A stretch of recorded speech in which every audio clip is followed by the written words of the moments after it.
Hello everyone, very good morning. তো Sunday সবার কীরকম কাটছে, আর একটা অন্য নতুন ভিডিও নিয়ে আমি চলে এসেছি সানডেতে। তো সবাইদের সানডে কীরকম কাটছে অবশ্যই কমেন্ট করে জানিও। জাস্ট একটু আগে স্নান টান করে পুজোটা কমপ্লিট করলাম, বেবি ঘুম থেকে উঠে গেছে। এবার ওর জন্য ব্রেকফাস্ট বানিয়ে নিয়ে এসেছি। এই রয়েছে ওর ব্রেকফাস্ট, স্মুদি। ওকে আমি রেগুলার ব্রেকফাস্টে স্মুদি খাওয়াই, কারণ স্মুদিটা প্রচুর হেলদি। এমনিতেই ওটস অনেকেই ভাবে হয়তো ওয়েট লস করাই বাচ্চাদেরকে, কেন দেওয়া হয়, বাট আমি বলবো ওটসের সাথে যদি আরও ইনগ্রেডিয়েন্টস ঠিকঠাক দেওয়া হয় তাহলে একদমই ওয়েট লস হবে না, উল্টে ওয়েট গেইন হবে। তো সেরকম ভিডিও আমি এর আগেও বানিয়েছি, কিভাবে প্রসেস করেছি, কি করেছি। তো সেরকম হলে আমি আবার একটা শর্টসের মাধ্যমে আমার ফেসবুক আর ইউটিউবে সেটা তোমাদের সাথে শেয়ার করে দেবো। তো চলো আগে সবার আগে ওকে ব্রেকফাস্টটা করবো। তো গাইস, আজকে সানডে, লাঞ্চের মেনু তো সবারই স্পেশাল হয় সানডেতে, কারণ এটা ছুটির দিন। তো স্পেশাল খাওয়া দাওয়ার থেকেও সব থেকে যেটা আমাদেরকে মাথায় রাখতে হবে সেটা হচ্ছে যা গরম, একদম লাইট খাওয়া দাওয়া করতে হবে। তো সেই কথা মাথায় রেখে সবাই বেশি করে জল খাও, একদম লাইট খাওয়া দাওয়া করো, এটাই আমি সবাইকে সাজেস্ট করবো। তো আজকে আমাদের সানডেতে লাঞ্চের মেনু খুবই লাইট, জাস্ট ঝোল ভাত আর চার মাছের ঝোল ভাত। তো তোমরাও আমি বলবো যে একদম কিন্তু রিচ খাওয়া দাওয়া করো না, খুব সিম্পল খাওয়া দাওয়া খাও, জল খাও, সুস্থ থাকো, ভালো থাকো, তারপর তো সময় রয়েছে।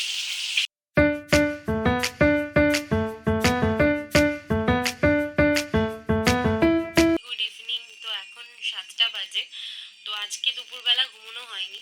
তো কোনোদিনই আমি দুপুরে ঘুমোই না, বাট একটু ছোট্ট করে ন্যাপ নিই। বাট আজকে আমার ছেলে প্রায় 5টা সাড়ে 5টার মতন টাইমে ঘুমিয়েছে, যেই কারণে মানে আমারও একটু ন্যাপ নেওয়া হয়নি।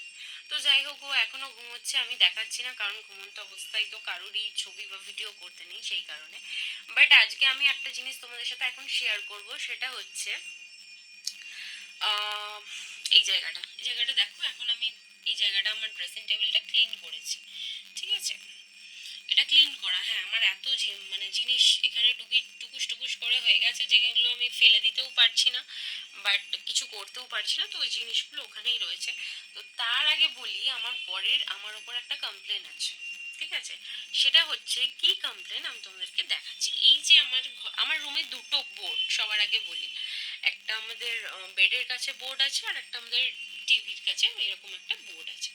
এবার কমপ্লেনটা হচ্ছে এটাই যে আমি নাকি পুরো বোর্ডটা অকুপাই করে নিয়েছি। তো কি অকুপাই করেছি তোমরা জাস্ট দেখো, কোনো কাজের জিনিস ছাড়া আমি কিছু অকুপাইড করিনি। এখানে রয়েছে আমার টিভির প্লাগ, এখানে রয়েছে মিউজিক সিস্টেমের প্লাগ, এখানে আরেকটা মিউজিক সিস্টেমের প্লাগ ছিল, যেটা এখন আমি আমার লাইটটা ইউজ করছি বলে, এই লাইটটা ইউজ করছি বলে খুলে রেখেছি। আর তার পাশে রয়েছে আমার একটা ফ্রেগনেন্স কিট, আর তার পাশে রয়েছে একটা চার্জার। আচ্ছা, এইগুলো তো রেগুলার বেসিসে আমাদের সকলেরই লাগে, এটা নাকি আমি অকুপাই করে নিয়েছি। যখনই ওর চার্জার লাগে আমি ওর চার্জারটা ওখান থেকে খুলে দিই। হ্যাঁ, এটা সত্যি কথা, খুলে দিই, বাট কোনো একটা দরকারে তো খুলি। সেকেন্ড কমপ্লেন, এই যে বোর্ডটা, এই বোর্ডটাও নাকি আমি অকুপাই করেছি, কারণ এই বোর্ডটাতে এই জিনিসটা চার্জে দেওয়া রয়েছে, ঠিক আছে? তো এটা আমি করিনি, সত্যি কথা, এটা আমার ছেলে করেছে। বাট যাই হোক, এটাই এখন দুটো কমপ্লেন রয়েছে ওর আমার জন্য, যে ওর চার্জার লাগালে বা ওর কিছু কানেক্ট করলে আমি সেটা খুলে দিচ্ছি। কি করব, তো আমি ভিডিও করতে হয়, আমার লাইট তো লাগবেই। চার্জার তো আমি অলওয়েজ ইউজ করি, কারণ আমার ফোনে সব বেশিরভাগ টাইমেই চার্জ শেষ হয়ে যায়। তো যাই হোক, এইসব নিয়ে অনেক কমপ্লেন চলছে। তার মধ্যে একটা জিনিস আমি এখানটা ক্লিন করতে গিয়ে পেয়েছি, সেটা আমি তোমাদের সাথে শেয়ার করছি। তো তোমরা দেখো, এর একটা আলাদা আমি ভিডিও করব, বাট আগে তোমাদেরকে দেখাই যে আমি কি পেলাম।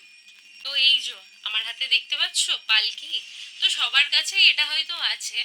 উম, তো আমার এটা আমি অনেক দিন ধরে খুঁজে পাইনি, বা এটা তো সবসময় ব্যবহার করার মতন জিনিস না, বা সাজিয়ে রাখবো যে এটা ধুলো পড়লে নষ্ট হয়ে যাবে। এটা বক্সের মধ্যে রাখা ছিল, তো আজকে যখন আমি আমার ড্রেসিং টেবিলটা ক্লিন করছিলাম তখন আমি এটা খুঁজে পেলাম। তো এর মধ্যে দুটো পুতুলও ছিল, জাস্ট পুতুল দুটো ছেড়ে গেছে। তো শুধু এই পালকিটা রয়েছে। তো পালকিটার সাথে অনেক মেমোরিজ জড়িয়ে রয়েছে কম বেশি। তো পালকিটাকে দেখিয়ে আজকে মানে আমার হাজবেন্ডের রিয়াকশনটা কি হয় সেটা আমি দেখব, ঠিক আছে? তারপর সেটা তোমাদের সাথে শেয়ার করব। তো আপাতত তোমাদেরকেই দেখাই যে পালকিটা দেখো, সবার কাছেই রয়েছে, সবার বিয়ের পালকি আমার কাছেও রয়েছে। আমার পালকি, আমি যখন বিয়ে করে আসি এখানে তখন আমাকে পালকি করে আনা হয়েছিল আমাদের দক্ষিণেশ্বর থেকে আমাদের বাড়ি পর্যন্ত, মানে শ্বশুর বাড়ি পর্যন্ত। বাদ বাকিটা আমি গাড়িতেই ট্রাভেল করে এসেছি। তো পালকিতে যখন এসেছিলাম মানে ওইটুকু টাইম, মানে 5 to 10 মিনিটস, ওই টাইমটার মধ্যে আমাকে যখন তোলা হয় পালকিতে, আমি তখন ঘুমিয়ে পড়েছিলাম। মানে আমাকে সবাই ডাকছে যে নতুন বউ দেখবে, কি নতুন বউ তো ঘুমিয়েই পড়েছে। তো এটা খুব ভালো একটা মেমোরিজ আমার কাছে। তো আমি খুব রিল্যাক্স ছিলাম যখন আমি পালকিতে উঠলাম, চিল করলাম, আরে ভাই এরকম মানে আমাকে কাঁধে করে নিয়ে যাচ্ছে, চারিদিকটা বন্ধ, একটা খুব সুন্দর ভাইব নিজের মধ্যে। সেটা হয়তো আমি এখন এক্সপ্রেস করতে পারছি না, বাট চেষ্টা করবো আমি তোমাদের সাথে ইউটিউবে সেই ছবিগুলো শেয়ার করার। আমার কাছে রয়েছে, আমার পিসিতে রয়েছে। তো এরকম একটা খুব ভালো এক্সপিরিয়েন্স আমার জীবনে হয়েছে, খুব ভালো মেমোরি। বিয়ে করে বিয়ে করে এই পালকি করে আসার রিচুয়ালটা আমার তো খুবই ভালো লেগেছে। তো আজকে অনেকদিন পর এই জিনিসটা দেখে আহ, আমার মানে অনেক কিছু মনে পড়ে গেল। তো ওই জন্য এটা করলাম। তো এই ভিডিওটা আমি ইউটিউবেও সরি দিয়েছি, প্লাস ফেসবুকেও দেবো, তোমরা কিন্তু অবশ্যই দেখো। আর ভালো লাগলে আমার কিন্তু চ্যানেলটা তোমাদেরকে সাবস্ক্রাইব করে দিও।